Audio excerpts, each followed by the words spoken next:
skydiving. Hope comes and stops us in our tracks. Bravely we prove in our striving, trudging together each day. Where there's a will, there's a way. Hello everyone, and welcome to Raw Recovery with Dion Miller. I'm your host, Dion Miller, and today our special guest is me. No, it's probably not as exciting, but I have asked. I've had a lot of people ask me to tell my story, and they ask why I don't. And I'm like, well, I just hadn't really thought of it. So here we are. So they will not be somebody asking me questions or anything like that, but I hope that that my story does help other people out. But let's get started. So I grew up in a place called Kaysville, Utah, and I grew up with a Mormon background, even though I don't remember much of my religious upbringing. I would have to say that the thing I remember most about church was learning my primary colors. That was about it. So I didn't have, even though my parents and my grandparents tried to influence us with God early in our lives, my parents weren't very religious themselves. And once we moved to Colorado, going to church kind of stopped. So I don't think my parents were too much into it. But I bring up Utah because things really started for me there. And before I continue on with my very first drink, I always like to let people know that you're going to have to remember that, number one, this was the 70s. And things were a lot different then. And I'm going to be talking about some things, and my parents are going to come up. I want you to know that people change, and that I get along great with my parents, as well as any other kid can. So, my first drink, I was either 7 or 8 years old, and we were coming home from Thanksgiving dinner. My grandparents always had Thanksgiving down in Salt Lake City, and being Mormon, there were about 500 million people there, and probably related to them all. So the thing, okay, so we were riding on the way back home, and I was extremely thirsty. There's this bottle that was rolling below my feet, and I picked it up. I'm like, Mom, can I have a drink of this? And they both snicker and they say, yeah, you can. And I took a drink of it, and it burned my throat, and it stunk, and it was horrible. And I was out about 15 minutes later. So that was my first drink. And I remember it. I don't remember what it did to me, but, they say talk about your first drink, so there it is. So we moved to Colorado when I was 1979. And things were a lot different in Colorado. People were different. Your soccer wasn't very good. We play a lot of soccer and basketball in Utah. So I grew up playing a lot of soccer. But I had always been a kid who didn't have very many friends. I was skinny and small than my class because I was usually a year behind them. My birthday's in September. So when I was in Utah, I was the oldest one, but when I came here, I was the youngest one. I don't know how that worked, but it did. So, or maybe I was just the youngest one. Doesn't matter. I was always the youngest in my class. So, I got picked on a lot. Also, while I was growing up, there were a lot of things that happened to me in the beginning. And I attribute this all to what we call trauma in our lives. When I was younger, I was 6 years old, I had a lazy eye. And that means that I had an eye. If you looked at me, my right eye would start going to the side and kind of look like it was just wandering off somewhere else. So I was required to wear a patch. That was their thing over the good eye, so that it strengthens your right eye. And I could always remember that I would have to remind my parents which eye it was. And I always found that disheartening when I was a kid. So I was a pirate growing up. I would move on, and I got into school, and I had a speech impediment. I couldn't say my S's. So my brother Scott, I would say not. And my mother took me to the doctor, and they proceeded to let her know that I was mentally retarded, and I was put into classes for that. And it turns out I just had a speech impediment, couldn't say my S's. So I started seeing a speech therapist, and we got that taken care of. I would say probably the biggest thing that I got picked on about, though, was my bedwetting. I wet the bed until I was 11 years old. And I'm not going to go deep into that story. But my name is Dion, and it rhymes with peon. And my last name at the time was Bates. So it was, what'd you pee on, Dion masturbates? And this just made me not like you guys even more. And I started to go into myself. And by the time I was in junior high, I rarely spoke to. I had some friends, but otherwise I spent most of my time alone. When I was 15, I was in ninth grade at the time. I told you I was one of the younger ones. Is it older or younger? I can't remember. I know I was in ninth grade, so I must have been younger.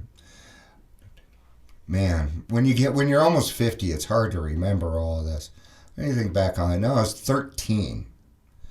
And I had some people that invited me to go over to somebody else's house, and they had gotten a hold of some beer.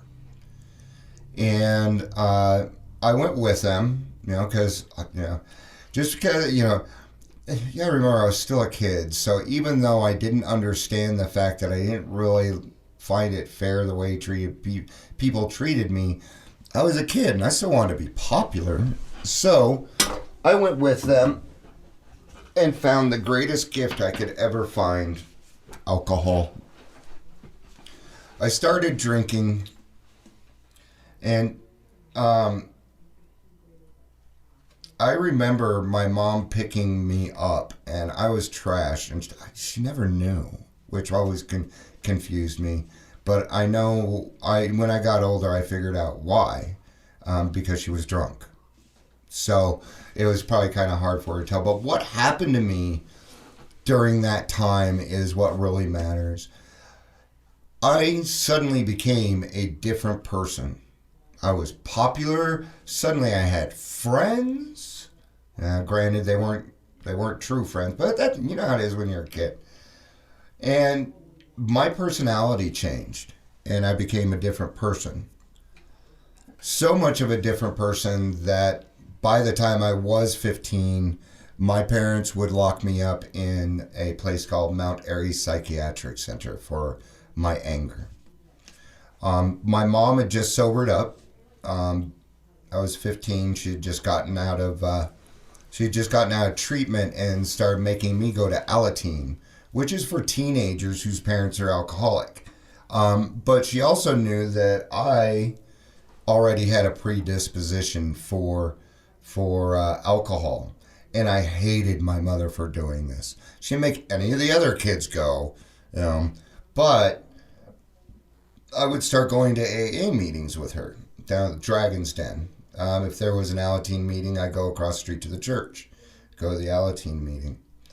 Now, granted, I didn't want to be there, but this would set me up to stay away from harder drugs as I got older, like heroin and cocaine and crack. Though I did have a little stint with cocaine at one point. I never really got too much into the harder drugs except for mushrooms, which weren't always available. So that wasn't something, but if I could get them, I would grab hold of them. So by the time I was 15, my drinking had already gotten out of control. The the summer before that happened, I call it the summer of Jim Beam. And that is because my brothers and I had met up with some people that were there from Texas that were there for the summer. And their dad was a police officer who had confiscated a bunch of Jim Beam. The way I saw it was this. He stole it from somebody, so I'm going to steal it from him. And I did. We did. And that was the summer of Jim Beam. My whole personality changed from being a meek, quiet person. I was now this boisterous, outgoing, do whatever the hell I want to, and I would live my life that way for a long time. So by the time I was 15, I was locked up. I was just turning 15. I believe I turned 50 in Mount Airy Psychiatric Center. And from there, I would go to court for the next 2 years. I would go to court 32 times. And a lot of different things would happen during that. I never once went on parole, was never on probation, but I would never spend any considerable amount of time living with my parents. Until one day, I went to court and they asked me, Mr. Bates, why do you keep going by Bates? And I said, well, that's my last name. And Commissioner Allen, we got to know each other very well. I was in her courtroom a lot. Said, no, your last name is Miller, and you need to go by that.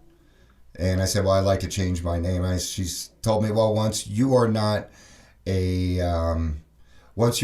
under my direction, you can go ahead and change it. And I didn't really realize, and I don't know if my parents did or not, but it was something that affected me. And I realized that I was a ward of the state. And that made me very, very angry. And it hurt a lot because I had been pushed away all my life. And I had never really felt accepted anywhere, including my family. Now, that isn't on my family. I take responsibility for everything that I did. And I actually have very good relationships with most people in my family now. But that took time. So this hurt. And I decided, well, I'm going to get back at them. And I divorced my parents at 16. At 16 and a half, I got my first apartment. And Dion was off to the races, okay? Because there was nobody left holding me back. I could literally do whatever the hell I wanted. So we partied. In fact, I remember my first apartment. It was off Hampton and Cherokee, right behind the Discount Tire there. And what's funny is later on in life, I would end up managing those apartments for about 2 months. I'm laughing at it because I wasn't a very good manager. I mostly stole rent money and broke into people's apartments to get food. Something I'm not proud of, but that is the life of an alcoholic. So we're going to fast forward to 18. By this time, I had pretty much, burned every single bridge. That includes a counselor of mine that let me stay with her. She was my counselor at Gemini Shelter, one of the places that I stayed at. From Gemini Shelter, I went to a place called Adolescent Family Institute of Colorado. I tried, when they put me there, I tried to run the first night that I was there, and they caught me and put a shirt on me that said, property of AFIC, da-da-da-da-da. But something they didn't know about me was that I knew how to work the system and that I could be a very patient person.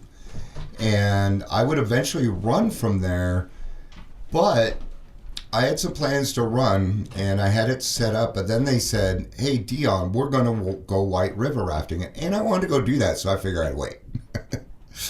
But it turned out very well for me because our parents had to supply sleeping bags and tents and stuff for us to go on this trip.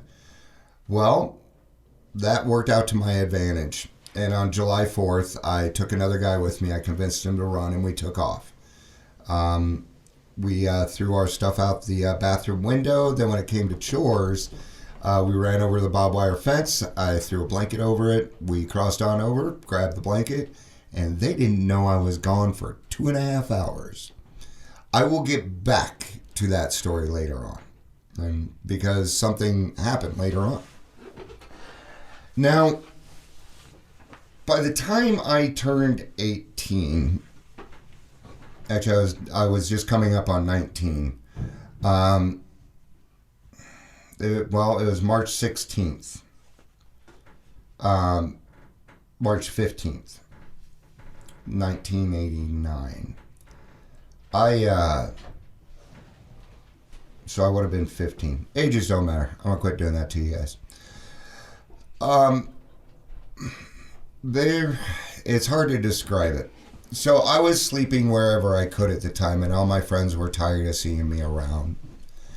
And they told me, Dion, you need to go down and sleep in the shelter because we're not doing this with you anymore. And this was my friend Steve. His name's Steve Smedley. And I hope he's listening because he saved my fucking life that day. I didn't have any money to get down there. And so Steve took me to the bus stop, gave me $5, and was like, here, you need to go, man. So I was headed downtown, which I had just done a stint for a few months being homeless downtown. And I was not looking forward to going back. And as I was headed to Samaritan Shelter, and I didn't know this at the time, but I would have never gotten to bed that night. And this was the middle of March, and it was cold. And I was walking towards Samaritan Shelter. I remember thinking to myself, Dion, you cannot continue doing this to yourself. And tomorrow you need to go and you need to find help, no matter what happens tonight. And I hadn't had a drop of alcohol that day, but for the grace of God. That was odd. There was this guy in front of me, and he was walking in through this door, and he saw me looking at him, and he invites me in. He says, hey, you okay there, man? Why don't you come on in and talk for a while? And I walked in and followed behind him, and I'm not sure why I did. Probably because of my alcoholic mind. I probably thought I was getting some alcohol out of this or something to make me feel better. Turns out that he was carrying a six-pack of Coca-Cola. And I walk in and I look to the right and I see the AA symbol standing right there in front of my face. And I knew at that time God had me. He said, you know, why don't you sit down and hit this meeting with us? They had 5 meetings a day there at the Phoenix Concept. The Phoenix Concept is still around. It doesn't run the same way. And I was one of the original members that went through the Phoenix Concept. From that day forward, I would live there for almost a year. And my life would change. And I had somebody in my life, my girlfriend at the time, her name was Shannon. Yes, it's the same Shannon that hangs out with me today. So we'll get to that part of the story too. And I would proceed to be in the Phoenix Concept for a year. And I'm gonna kind of speed things up here because otherwise this podcast is gonna be about an hour and a half because I have a very long story. And I stayed sober for 12 years. I was part of a youth team called the Westside Drug Free Youth Team. During those 2 years, I would get married twice and have 2 children. When my daughter was a little bit over a year old, I had a relapse. Now, I was 12 years sober when that happened. Now, a lot of people ask me what happened. Why did you relapse? Because I had very good sobriety. And I will tell you what happened. Okay, it's very, very simple. I stepped out of the sunlight of the Spirit. I thought that I could run the show better. I stepped away from God. And that's what happened. When we step away from God and we step away from the sunlight of the Spirit, we revert back to who we were. Within a year, I would be homeless again. And I had a very good job at that time. I was a telephone technician and I made very good money, but alcohol took a hold of me quickly. And for the next 10 years, I would battle alcohol. Now, I did a lot of things during this time. I was in bands. I was known as Mr. around town. I interviewed people. I was on the radio. I rubbed elbows with bigwigs. It's not hard for me to act like I have money when I'm when I'm actually surfing couches. That's the life of an alcoholic, is we get to play whatever part we think is necessary at the time to get what we want. Now, those bridges would burn, and I would get to a point where my drinking was so bad and the torment in my brain was so bad that I decided that I was going to pack everything up, move to California, and drink myself to death. And that was the plan. And it did not work out that way. I actually ended up working a lot. And obviously my drinking would progress. It would get worse and worse and worse. And I would need more and more and more. And I was there for about 2 years when I got a friend request from an ex-girlfriend from when I was 19. And you probably know who that is right now. That is my current wife, Shannon. And that, I believe at that point, God was trying to tell me that it was time, even though I wouldn't realize it for a few more years. And I moved back out to Colorado to be with her and my children and my new stepchildren. And things get foggy for me here. My drinking got so bad that I was never sober. There was never a time when I was completely sober. I drank too much. And I would only keep a certain amount of alcohol in the house because if it was there, I would drink it. In blackout or not, I would just continue drinking and drinking and drinking and drinking. And it got to the point where when I woke up in the morning, if I didn't drink alcohol, then I would shake and things would get pretty bad. I'd start throwing up. And so I needed alcohol right off the bat too. Well, I wouldn't keep alcohol in the house. So now I had to make a trip. And this would become my life for, I don't know what, 3-4 years. Until I decided that enough was enough. And there were several things that happened. Number one, when we got married, it was at my mom's house. And I've talked about my mom. She is in recovery. Coming up on, I think she's around 35 years now. And so is her husband. And they met in detox, working at detox. They didn't meet while they were clients at detox. And they're still together today. Roger, my stepdad, has been a big part of my recovery, and the man that put up with a lot of my crap during my drinking. So we went to the wedding, to my wedding, and by the time I got there, I was drunk. And I couldn't get anything done, but what it came down to is my grandmother was there, and my mom was there. And after that, a lot of things would change. I would start getting a lot of confrontation from my family. At 42, I had a heart attack, and a couple of my family members tried an intervention there, and I was not going to let that happen. So I diffused that immediately by getting angry, because I was the patient. So if I got angry, I could tell anybody, I want you to leave. Alcoholics, we love power. We don't know how to handle power, but we love it. So these were all signs. And the thing is I knew that I needed to get sober, and I knew exactly what I needed to do, and I was scared out of my fucking mind.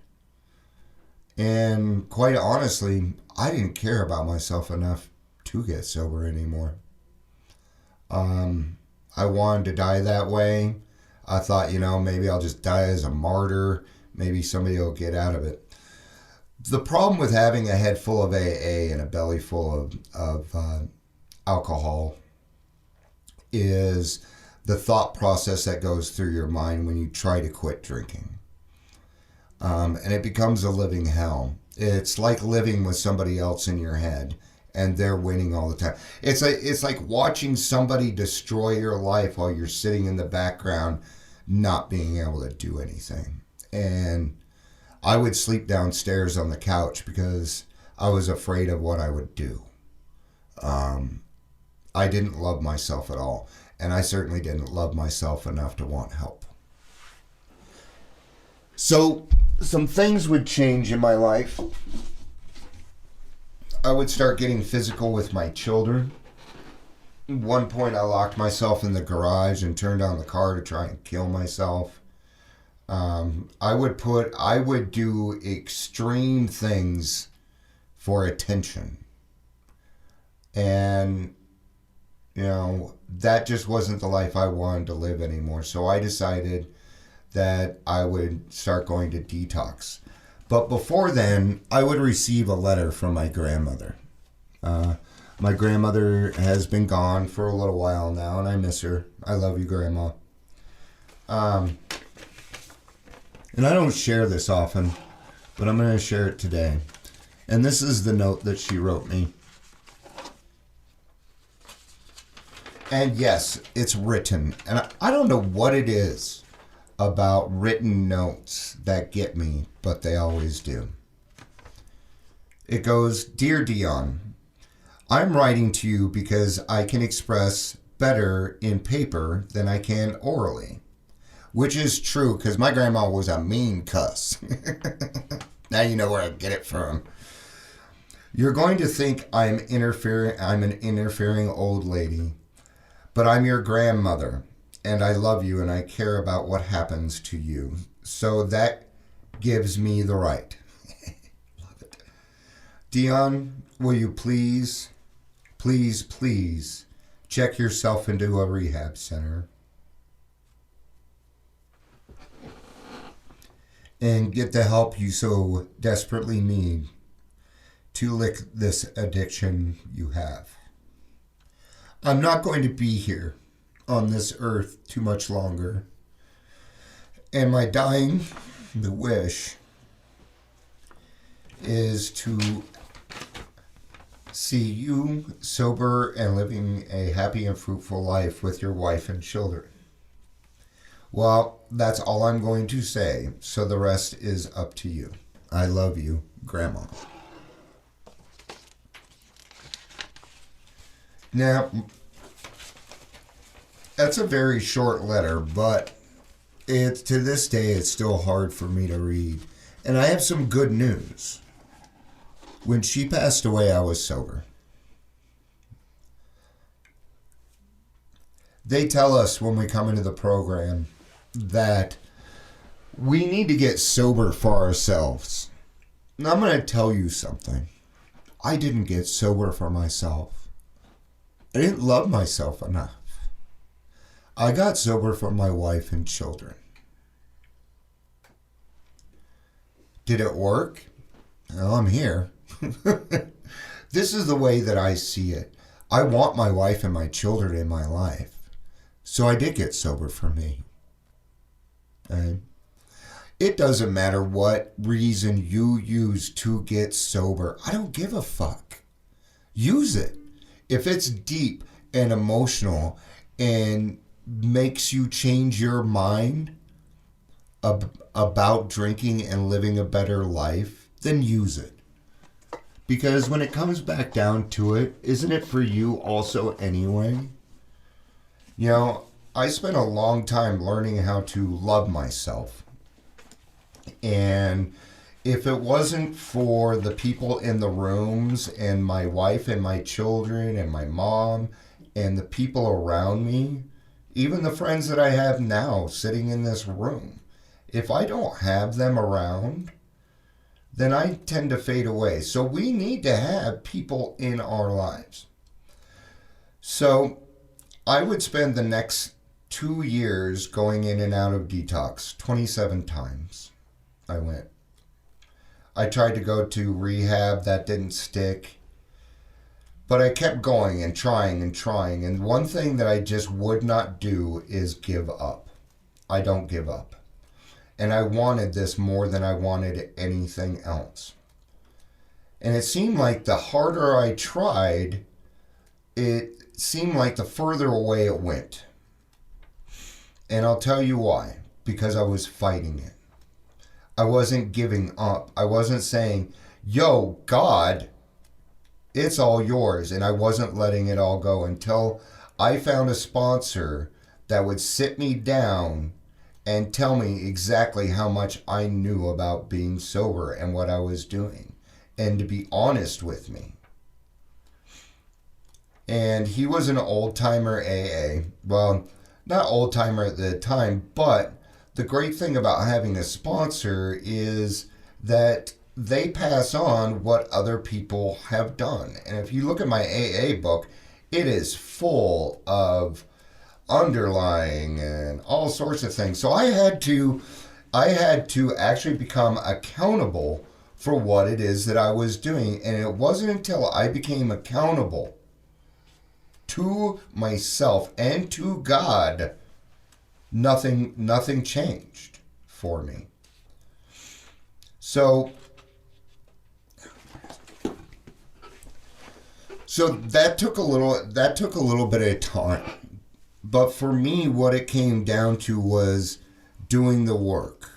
And when I say that, that means living a life by example that other people would want. Being accountable, being there for people. You know, my life isn't just about helping other people get sober. It's about helping anyone that comes along my path. You know, I have decided to run my life through so many different things that now that I'm 50, doing things like being a sponsor or a recovery coach is almost normal for me because I have children. You know, as we get older, we can teach alcoholics how to, you know, there's nothing better than watching one of my guys come back and say, I went to the doctor and everything's great. They're just happy they went to the doctor. These are new experiences for us. And that's why we say that we're being reborn, because we are. Now, when it comes down to it, I'm not 50, I'm 4. You know, they say you don't get back to where you were until you hit the amount of time that you have in sobriety that you did drinking. So I got a little ways to go. But for me, you know, living a life that's free of alcohol and drugs, you know, I was always scared that I would be bored or, you know, because you get older, things don't make you excited like they used to, you know, because you've experienced a lot of them already. So my new life experiences are just being available, doing my steps every single day, and helping God's children. And I find that when I do that and I'm on the right track, that the rest of my life just falls into place. Now, when I got into the program, I was bankrupt. I was emotionally, mentally, and spiritually bankrupt. And I really had to work on my spirituality. And I really liked the way that my sponsor introduced me to God. And he said, Dion, this is how you're going to have to work it. Just like you would meet any other new person out there. Put out your hand and just say hi. That's all you have to do. And then say hi every single morning and ask him to keep you sober. Now, I call God God so that it doesn't confuse anybody, because I don't want to have arguments on how people see their gods. But I highly recommend that before you try any other relationship, have one with yourself and have one with God. because then you are actually present in that relationship.